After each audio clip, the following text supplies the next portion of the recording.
नमस्कार दोस्तों, मैं आनंद प्रकाश एक बार फिर से आपका आपके अपने YouTube चैनल फिजिक्स टूल में हार्दिक अभिनंदन और स्वागत करता हूं।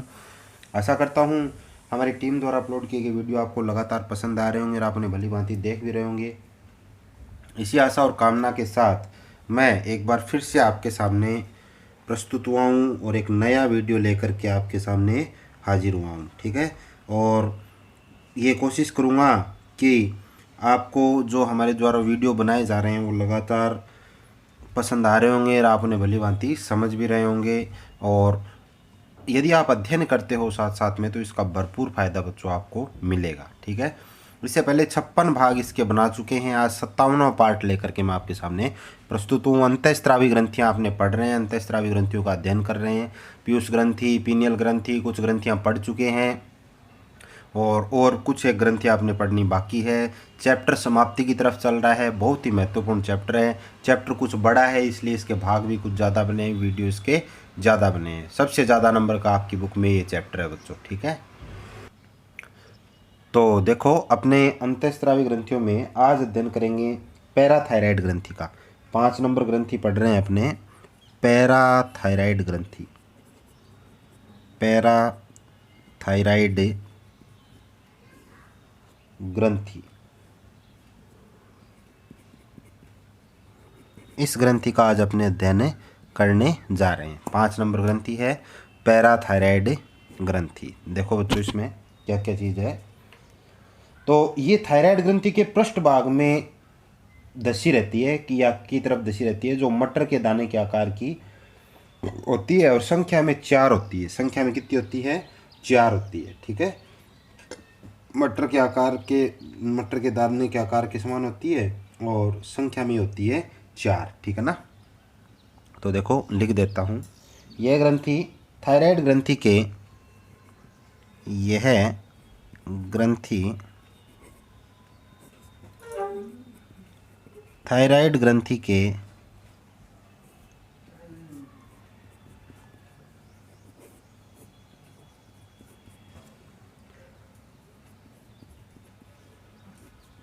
पृष्ठभाग में या पृष्ठभाग की तरफ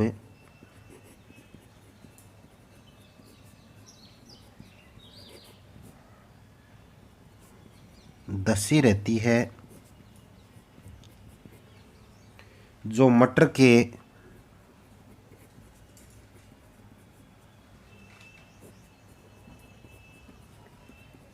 दाने के आकार की दाने के आकार की तथा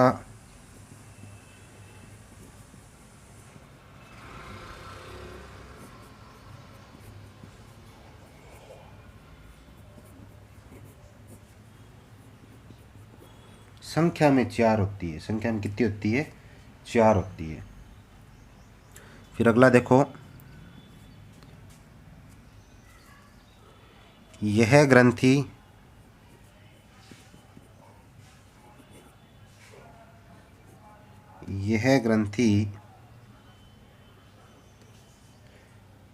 पैराथार्मोन, कौन सा हार्मोन? पैराथार्मोन।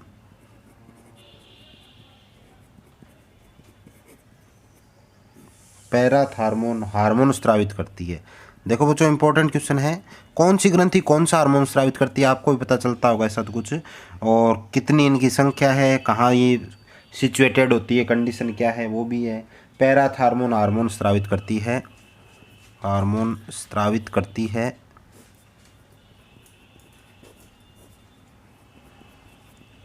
स्रावित करती है।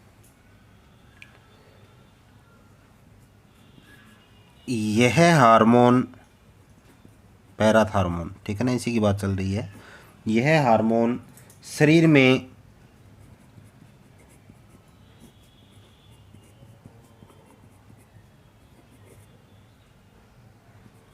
रुधिर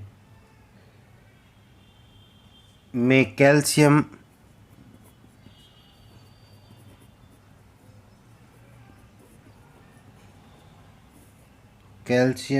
यानी Ca+ व फास्फेट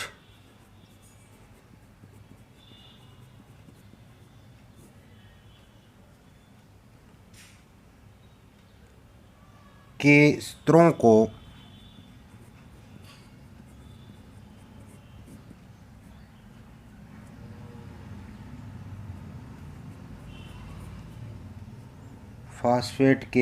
को नियंत्रित करती है।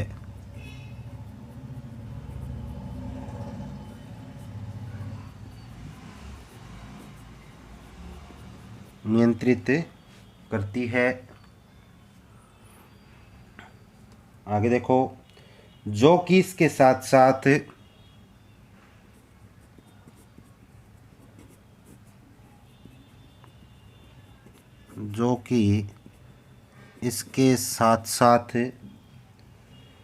छोटी आंत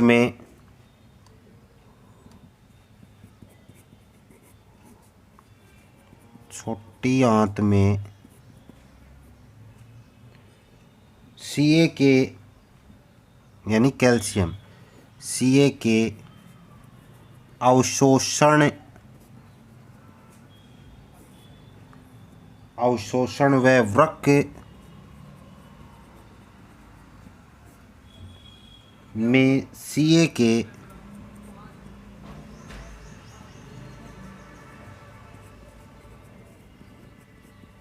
पुनः अवशोषण को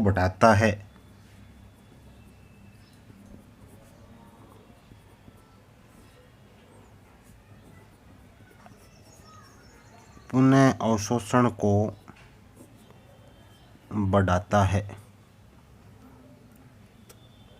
ठीक है, इसके पुनः अवशोषण को क्या करता है, ये बढ़ाता है।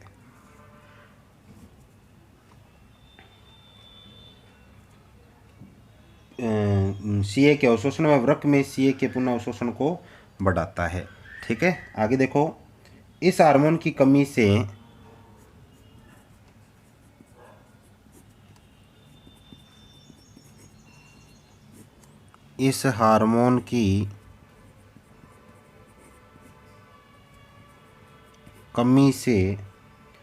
टिटेनी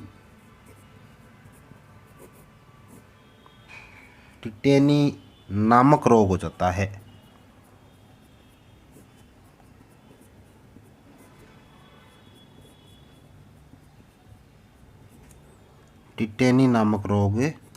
है। इस हार्मोन की कमी से कौन सा रोग हो जाता है, टिटेनी नामक रोग हो जाता है। इस हार्मोन की कमी से टिटेनी नामक रोग हो जाता है। ठीक है, ये ग्रंथि पैराथार्मोन हार्मोन स्रावित करती है, ये इंपॉर्टेंट चीज़ है। और इसकी कमी से कौन सा रोग होता है, टिटेनी नामक रोग हो जाता है। ठीक है, अब देखो अगला, ये तो हो गया इसका। अब अगले भाग में देखते हैं, इसका जो अगला पार्ट है उसका अध्ययन करते हैं अपने। ठीक है, तो उसमें देखो अगला पार्ट है 6 नंबर, अग्नाशय ग्रंथि। 6 नंबर भाग कौन सा है, अग्नाशय ग्रंथि।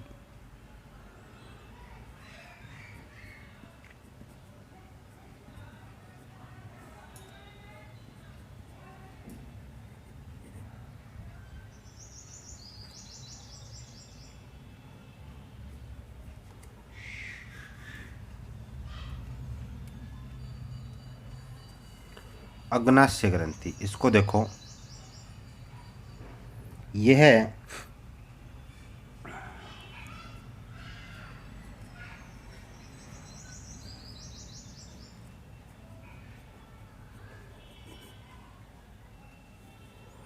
अंतःस्रावी व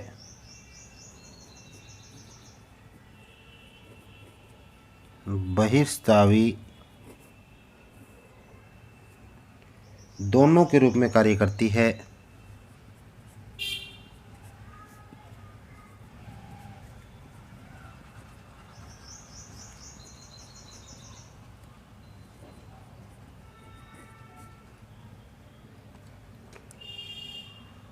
दोनों के रूप में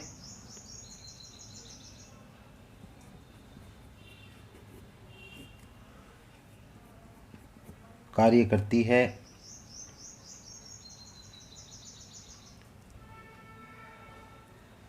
अगला, अग्नाशय ग्रंथि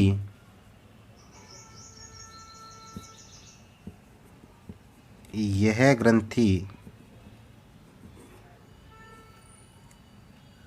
लैंगरहैंस द्वीप को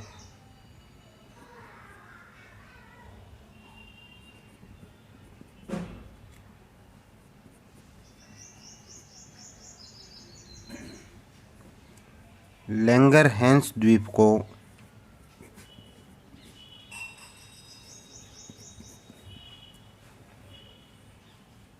बीटा कोशिकाओं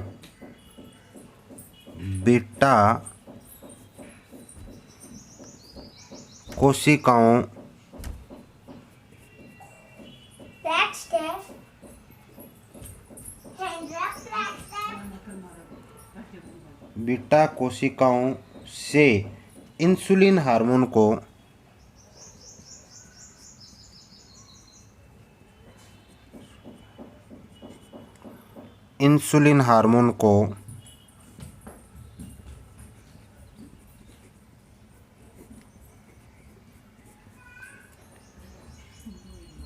स्रावित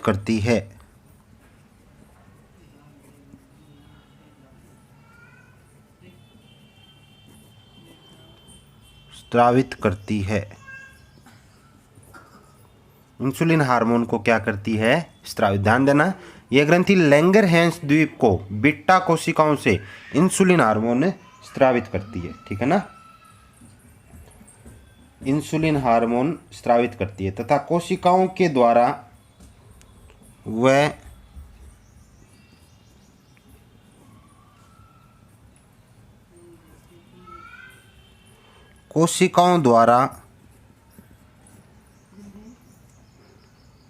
ग्लूकोगोन, ये नाम ध्यान रखना, ग्लूकोगोन हार्मोन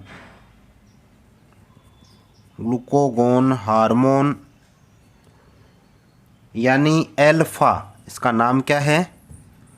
एल्फा। इसको मैं ऐसे लिखता हूँ, आप कैसे लिखते हो? ये बीटा है, बी लिख के इसमें नीचे थोड़ा डंडा निकालना है। एल्फा, ये ए की तरह लिखा जाता है वैसे। एल्फा कोशिकाओं द्वारा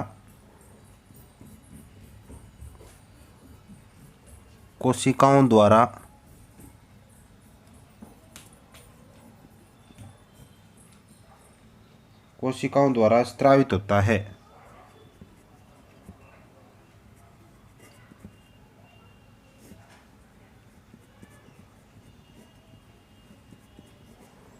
कोशिकाओं द्वारा क्या होता है? स्रावित होता है। ठीक है ना, तो ये हो गया इसमें कि किसके द्वारा ये स्रावित होता है और कैसे ये किस प्रकार से काम करता है। अब अगला पॉइंट देखो इसका। अब देखो अगला पॉइंट इसका, इंसुलिन हार्मोन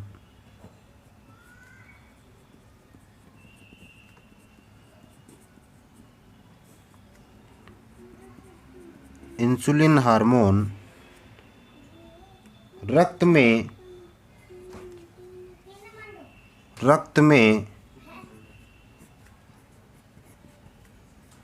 ग्लूकोज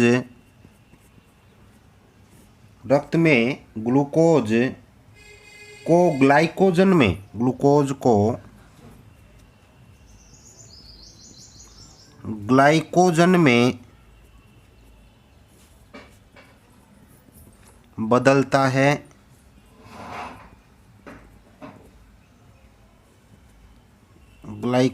बदलता है तथा ग्लूकोगोन हार्मोन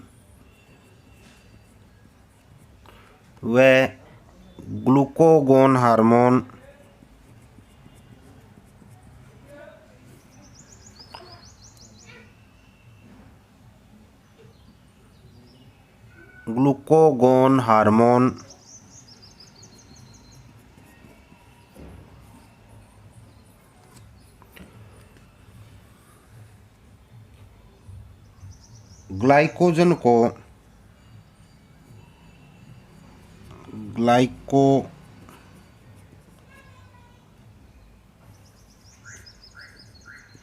ग्लाइकोजन को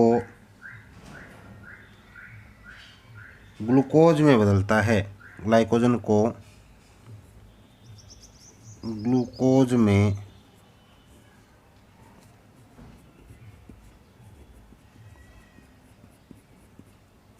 बदलता है,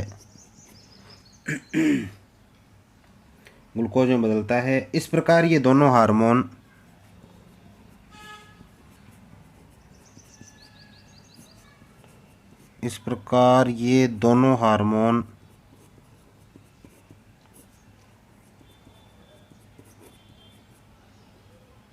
ये दोनों हार्मोन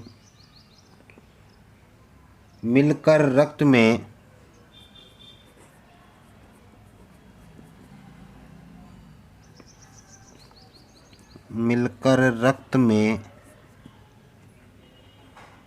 शर्करा की मात्रा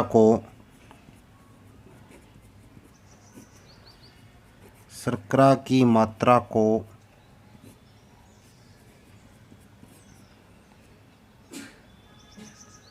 नियंत्रित करते हैं,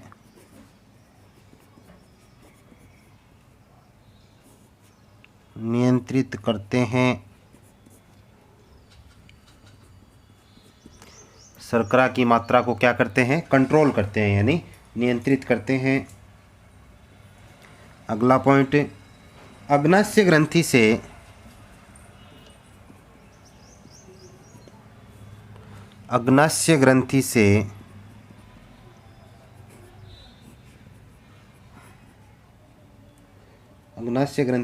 इंसुलिन हार्मोन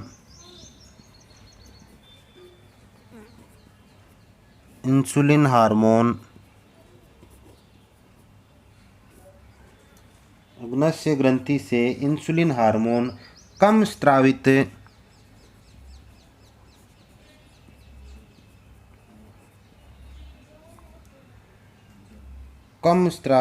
होने पर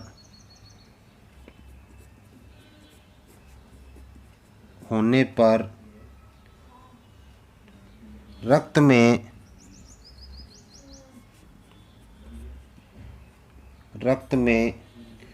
ग्लूकोज या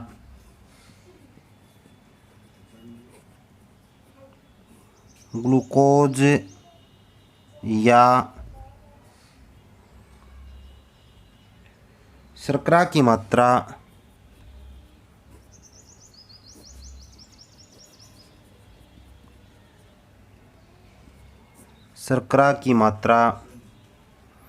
ग्लूकोज या शर्करा की मात्रा बढ़ जाती है,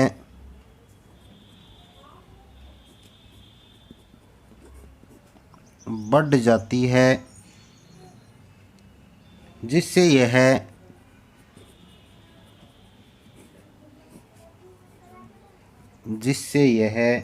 शर्करा मूत्र के साथ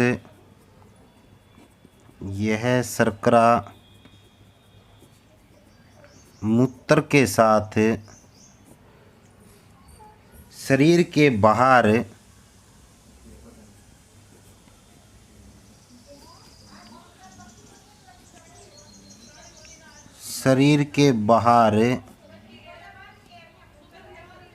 आने लगता है,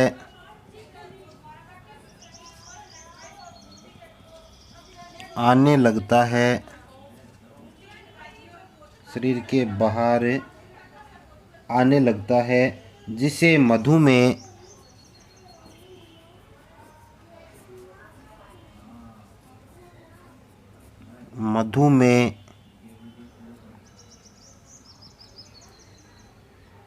या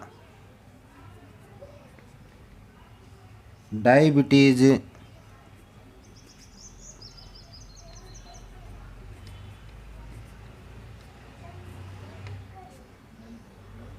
कहा जाता है।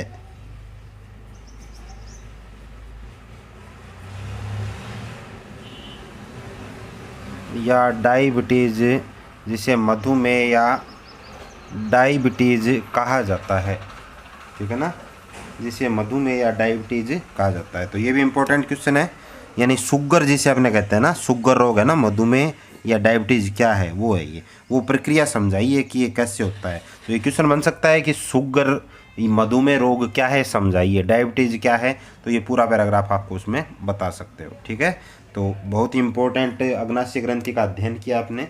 ठीक है, ये अध्ययन इस ग्रंथि का कंप्लीट हुआ।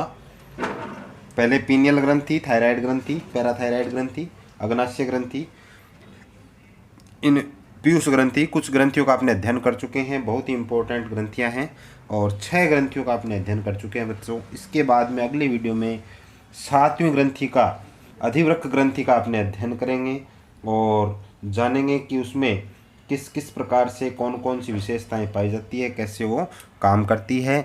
तब तक के लिए धन्यवाद, और एक नए वीडियो में मैं आपके सामने फिर प्रस्तुत रहूँगा, फिर मिलूँगा।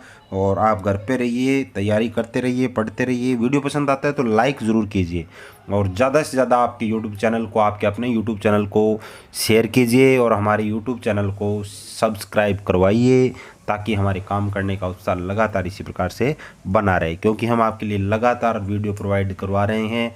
4 चैप्टरों के एक भी दिन में आपको वीडियो मिस नहीं होने दिया है। तो धन्यवाद, घर पे रहिए, सुरक्षित रहिए। जय हिंद, जय भारत।